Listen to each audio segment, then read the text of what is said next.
যদি একটি বন্ধ ঘরের ভিতরে রাখা ভারী পাথরের চাকি হঠাৎ করে নিজে নিজেই ঘুরতে শুরু করে আর সেখানে কেউ উপস্থিত না থাকলেও পাশের বাচ্চাদের দোলনা নিজে নিজেই দুলতে থাকে, তাহলে কি এটা কোনো মানুষের কাজ? কক্ষণই না। এটা ছিল আল্লাহর কুদরতের এক মহান মুজিজা। ইসলামের ইতিহাসের এই ঘটনাটি শুনলে আপনার চোখে অশ্রু চলে আসবে আর হৃদয় থেকে নিজে থেকেই বেরোবে সুবহান আল্লাহ। একবারের ঘটনা, রমজান মাস, দুপুরের প্রচণ্ড গরম, সূর্য যেন আগুন ঝরাচ্ছিল। এমন সময় এক নেককার মহিলা হজরত ফাতেমা জাহরা রাদিয়াল্লাহু আনহার বাড়িতে এলেন। দরজা বন্ধ ছিল, কিন্তু ঘরের ভিতর থেকে আটা পেশার শব্দ আসছিল। মহিলাটি অবাক হয়ে গেলেন।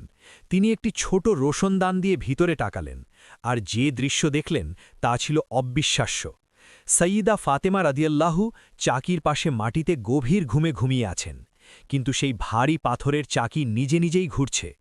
আর পাশে রাখা ইমাম হাসান ও ইমাম হুসাইন রাদিয়াল্লাহু আনহুমায়ের দোলনাও নিজে নিজেই দুলছে। মহিলাটি বিস্ময়ে হতবাক হয়ে গেলেন। তিনি দ্রুত দৌড়ে গেলেন নবী মুহাম্মদ সাল্লাল্লাহু আলাইহি ওয়াসাল্লামের কাছে এবং পুরো ঘটনা বললেন।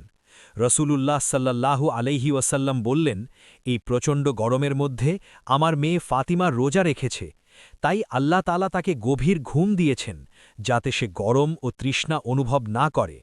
আর তুমি কি জানো ওরা কারা ছিল? ওরা ছিল ফেরেশতা, যারা আমার মেয়ে ফাতিমার কাজগুলো করে দিচ্ছিল। সুবহান আল্লাহ। একবার ভাবুন, আল্লাহর দরবারে সেই ব্যক্তিত্বের মর্যাদা কত বড়, যার বিশ্রামের জন্য আসমান থেকে ফেরেশতা নেমে আসে। এটাই হলো আহলে বাইতের মর্যাদা। যদি এই ঘটনাটি আপনার হৃদয়ে আহলে বাইতের প্রতি ভালোবাসা বাড়িয়ে দেয়, তাহলে কমেন্টে লিখুন সুবহান আল্লাহ।